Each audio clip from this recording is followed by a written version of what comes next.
Yo, what's going on, guys? It's Houston Sports Talk back into the video today, and today the Golden State Warriors have made a big trade. The Golden State Warriors have pulled the trigger and traded for Dennis Schröder, who is actually having a great season this year with the Brooklyn Nets. I love this trade for the Warriors. Possibly a big fleet for the Golden State Warriors in this trade.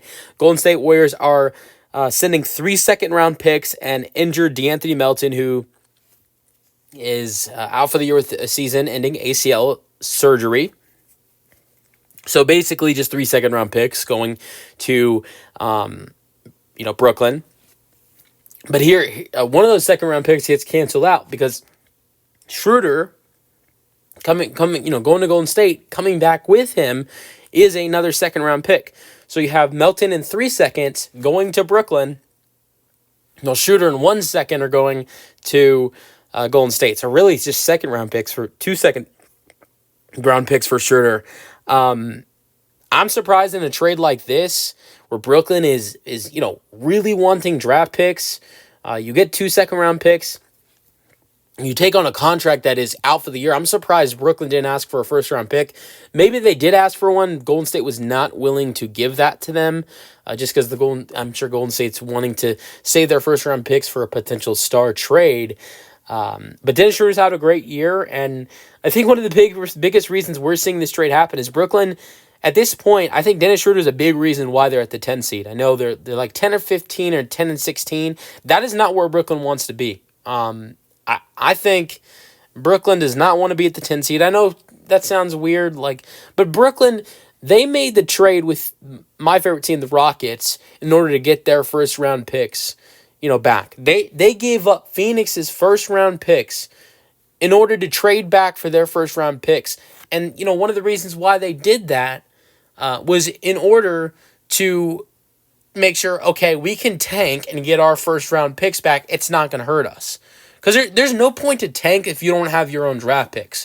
But they made the trade with the Rockets, got their draft picks back, and now, okay, you can tank and you have your draft picks now.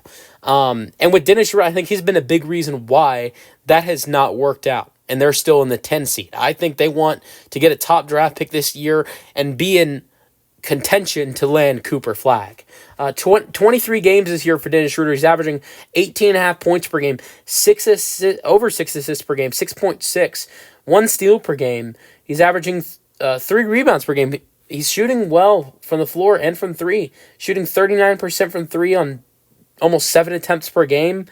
From the floor, he's shooting 45%. So Schroeder's having a great year, and I'm interested to see how this Brooklyn team will play now without him. I think it's going to be quite different, and I think that's kind of what they wanted it to be. But, yeah. So a couple things I'm going to go over. I love this addition for Golden State. I think that he'll be great. You add him next to Steph, and apparently what we've heard so far is that Schroeder's going to jump into the starting lineup. And what I think is interesting was, what do you see with Steph now? Because, is Dennis Schroeder going to play at the point, or is he going to move to the 2 and Steph's going to remain the 1? I think last year when they traded for Chris Paul, we all kind of thought, hey, Chris Paul is going to be in the starting lineup and he's going to be the starting point guard, and we're going to see Steph move to the 2. That didn't happen. Paul just moved to the bench. With Schroeder, what we're hearing being in the starting lineup, does that mean Steph's moving to the 2? That very well possible. But look, Schroeder's coming on to a team that, he's out. You look outside of Steph Curry. You erase Stephen Curry from this team. Dennis Schroeder is the leading scorer on this Golden State Warriors team. There is no one on this Golden State Warriors team besides Stephen Curry who's averaging more points. No one besides Steph on this Warriors team is averaging more points per game than Dennis Schroeder. So I think he's going to come on and have a big role in this team, for sure. And not only that, but I think he'll be big with facilitating as well. I think Steph's done a great job with that. Draymond has, but I think Schroeder will as well. So look, I like the addition just because of the fact that your team didn't get worse. You traded a guy who's out for the season with second-round picks in order to get someone who's having a great year. But we'll see how this works out for Golden State. Now there are, look, I know it doesn't seem like there's a way this could hurt the Warriors when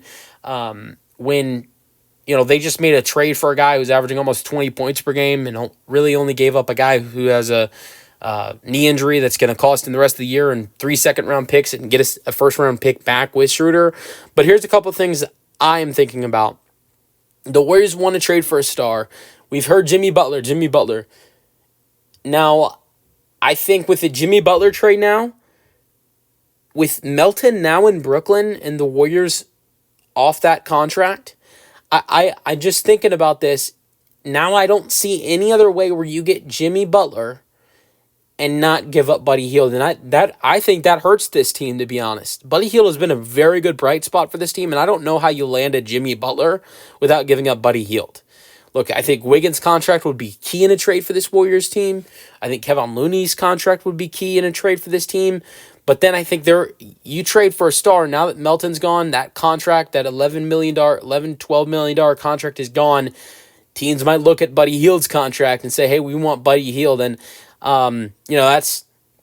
Do you really want to lose a Buddy Hield now? This trade might cost you potentially losing Buddy Hield down the road if you trade for a star. And that's one thing I think about. Another thing I think about is if you do this trade and it's not successful, and this trade doesn't work out for the Golden State Warriors, then possibly you could lose Dennis Schroeder in free agency. Dennis Schroeder is an expiring contract, and let's just say Dennis Schroeder and the Warriors don't make it too far into the playoffs. Let's say their first round exit, and Schroeder doesn't even play that great. Then at that point, and you lose Schroeder at free agency, it might just be a waste of a couple second-round picks. But I will say this. If in the offseason, no matter what, if Dennis Schroeder plays bad, Golden State doesn't even make the playoffs or it loses in the first round, if Golden State re-signs Dennis Schroeder in the offseason, this is an absolute fleech of a deal. The only reason I don't think any of us will know if this is a good deal for Golden State yet is just because of the fact that if the Warriors if this doesn't push them anywhere, this just remains them as first round exits, and then he leaves in the offseason to go to a different team. I just think this trade is basically just wasting away 2 second-round picks and DeAnthony Melton, who you could have used for another trade. But if they end up re-signing Dennis Schroeder in the offseason, no matter what happens with Dennis Schroeder this season, this trade is a very impressive move by the Warriors organization if they can retain Dennis Schroeder in the offseason. But keep in mind, this trade is not official until tomorrow. Due to both players being recently signed players, Melton was signed by Golden State in the offseason, Schroeder as well, re-signed with the Nets in the offseason. This trade cannot become official until December 15th, which is tomorrow's date. So this trade it's not official yet. I think it will be finalized tomorrow, though, alongside another trade that happened yesterday, Thomas Bryant going to the Pacers. Here's the weird thing. We've seen 2 trades in the last day. So trades happening starting on December 13th and December 14th. Last year, the first trade we saw in trade deadline season was December 30th on the OG Anunoby trade. So trades are starting a little bit earlier this year, about a little bit over 2 weeks earlier than when we saw them happen, starting to happen last year. So let me know your thoughts on the trade in the comment section, and peace out.